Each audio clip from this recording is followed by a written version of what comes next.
All right, welcome back to my hotel room at the HIMSS Executive Summit. Today we're going to be talking about something that is near and dear to my heart with when we're talking about harnessing large language models in healthcare informatics, and that's the role of governance committees.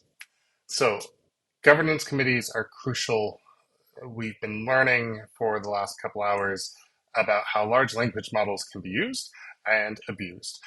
We just finished talking about bias in the data, and so the role of governance committees when implementing large language models is just terribly important.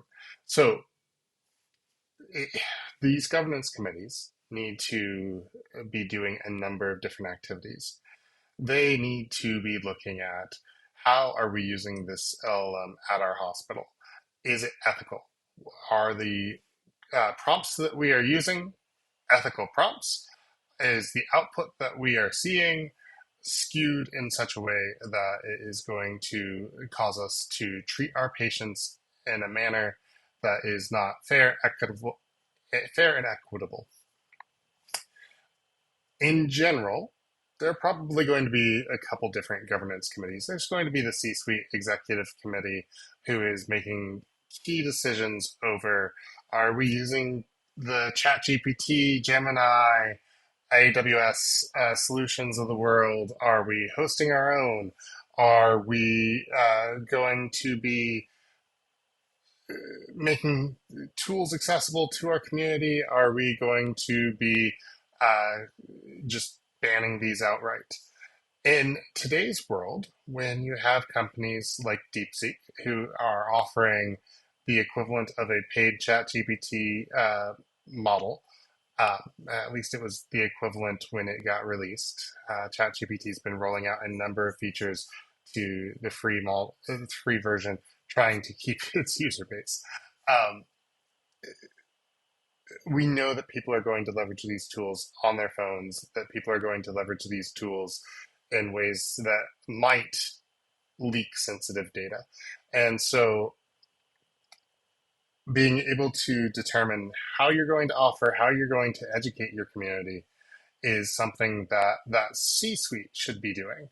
And that C-suite should be then going hands off. They should get updates from another committee that is underneath it, which is looking at the practical implementation. That's going to be more represented by your HIPAA privacy officer, your IT team, your clinical team, the people who are going to get more in the weeds over exactly what's going on, how it's going on.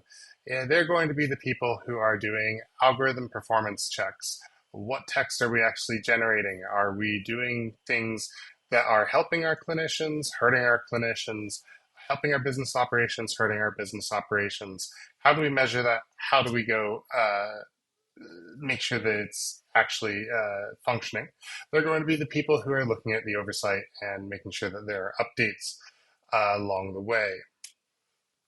So there are, of course, legal implications of large language model mistakes. We've got to be very cognizant over how we're going to manage the risks and responsibilities in clinical use. There are numerous high risk scenarios where we could cause harm to patients if we are using a large language model that has not been specifically vetted for giving the types of recommendations, the type of text generation that we are expecting. If, for example, you are saying that everyone from a certain section of the city is a drug user and your clinicians may or may not catch that, that is a direct harm to a whole segment of your population who may or may not be a drug user. We do want to make sure that we're documenting clinical care integrations. We want to think, how can we use these tools to enhance the workflow and productivity, lower the overall effort and energy that our system is using, or improve patient safety? And so, in general, most high risk scenarios are the area of research. They are the types of things that we should not be looking at HIMSS for the bread and butter of what we're doing. We should be focusing on how do we document in such a way that we can help speed up clinicians, How do we leverage it in low risk scenarios where maybe we just want to call out specific details, do summarizations that help orient clinicians? You know, leveraging a LLM to go through a patient's chart history and bring up key details about their life story that might be able to be mentioned along the way could be something that helps build a very good rapport between your clinician and your system. And then we also just want to think through what type of legal implications are happening if we're not implementing robust disclaimers. So if you are automatically emailing patients now in the state of California and not having any clinician review that email, you need to disclose that. Hopefully, we'll see other states follow the same trend, because knowing what has been authorized by a human and knowing just what is system generated is an important thing in ensuring that we maintain the trust of our patient population.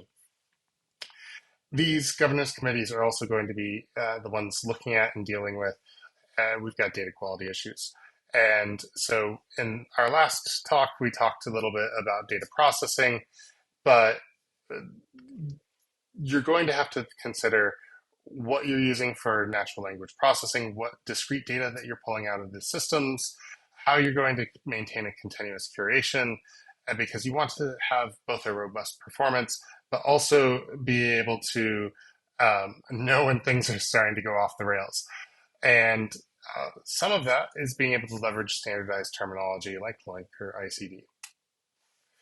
And finally, with large language models, one of the other things that we have to think about is just how are we going to balance privacy versus utility.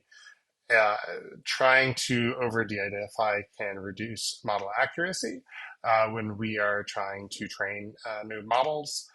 So if we are reducing the accuracy so that it's no longer valuable, maybe we need to consider on-premises, or how do we do federated learning with the systems. And as we're having those important discussions, and I expect in the classroom we're probably going to talk about some examples of these discussions, just finding stakeholder buy-in is critical, and there are ways that we can do that.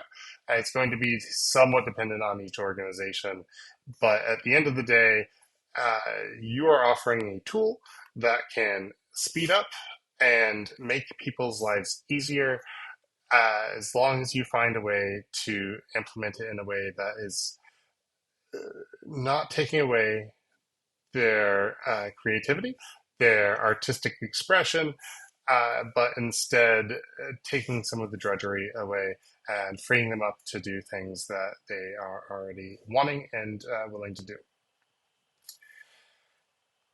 Just these governance committees are also going to have to look at how we do data preparation.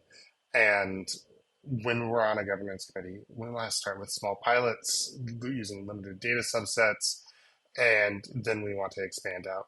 And we want to establish how we're going to have our institutional oversight early on. Thank you so much.